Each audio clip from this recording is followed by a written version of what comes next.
ابھی گیا ہوا تھا سندھ کے سفر میں، واپسی پر میں ملا معین اختر، وہ جو بڑا مشہور آدمی نہیں ہے اسٹیج اور ٹیلی ویژن وغیرہ کا، اس سے میری ملاقات ہوئی تو وہ مجھے اپنی کارگزاری سنانے لگا. اب ماشاءاللہ 5 وقت نماز پڑھتا ہے اور تبلیغ میں تھوڑا تھوڑا وقت لگا رہا ہے. وہ مجھے اب اپنی کہانی خود سنانے لگا کہ میرے پاس تبلیغ والے آتے تھے تو میں ان کو نا قریب ہی نہیں لگنے دیتا تھا اور ان کو بھگا دیتا تھا. باہر سے ہی کہلوا دے، اندر سے کہلوا دیتا بھائی کوئی نہیں، ریکارڈنگ پہ گئے، شوٹنگ پہ گئے، وہ تو میں اندر تھا.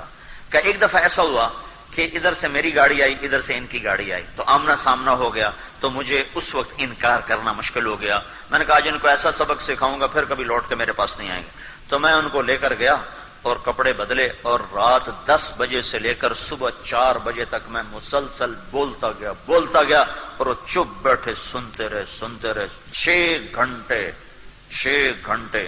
کتنا بڑا ظرف تھا ان سننے والوں کا، کتنا بڑا ظرف تھا.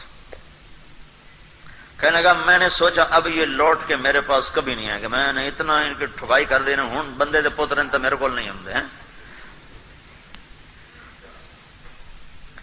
کہنے گئے میری عادت ہے کہ میں قرآن پڑھتا ہوں، 1 سطر پڑھوں 2 سطر پڑھتا ہوں 3، لیکن جب میں قرآن پڑھتا ہوں تو اس طرح پڑھتا ہوں کمرہ بند ہوتا ہے اور میرے کمرے میں کوئی داخل نہیں ہو سکتا، اور میں بالکل پوری تھما تن گوش ہو کر اور متوجہ ہو کر میں قرآن پڑھتا ہوں.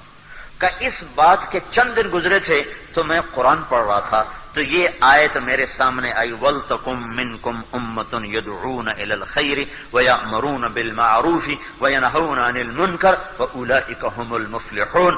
تم میں ایک جماعت ایسی ہونی چاہیے جو بھلائیوں کی دعوت دے، برائیوں سے روکے، اور یہی لوگ کامیاب ہیں. کہنے لگا جب میں نے یہ آیت پڑھی تو میری چیخ نکلی اور میں نے رونا شروع کیا، اور میں اتنا رویا کہ میں کانپ رہا تھا اور میری چیخیں نکل رہی تھیں اور میری ہچکیاں بند گئیں، اور مجھے لگتا تھا کہ میں دیوار میں ٹکر ماروں کہ میں نے کیا کیا، میں نے ان لوگوں کے ساتھ یہ کیا کیا، یہ تو قرآن کہہ رہا ہے کہ یہ کام تمہارا ہے. تو کہا میں باہر نکلا، اس کا ملازم غلام نبی، اس نے کہا غلام نبی ہوگا، تو میں نے اس سے کہا غلام نبی مجھے وہ بندے پیدا کر کے دو جہاں سے بھی پیدا کرنے ہیں. وہ کہے سرکار مجھے کیا پتا کون تھے کہاں سے آئے تھے. کہا میں بے قرار.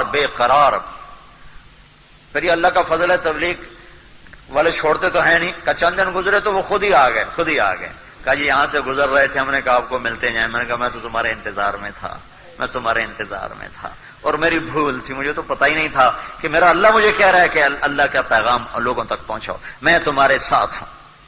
بس اب مجھے صرف ایک بات سمجھا دیں اور میں پھر کھلے دل کے ساتھ ہوں. مجھے ایک کھٹک ہے جس کی وجہ سے میں وقت نہیں لگا تھا کہ ادھر میں سٹیج پہ کام کروں، ادھر میں تبلیغ کروں، کیا یہ منافقت نہیں؟ بس اس وجہ سے میں وقت پورا نہیں لگاتا ہوں. میں نے کہا نہیں یہ منافقت نہیں ہے، یہ ایمان کی کمزوری ہے، یہ منافقت نہیں ہے. اور گناہ کی وجہ سے نیکی کو چھوڑ دینا اس کا نام تو حماقت ہے، نہ کہ منافقت. میرا کالج کا دوست تھا،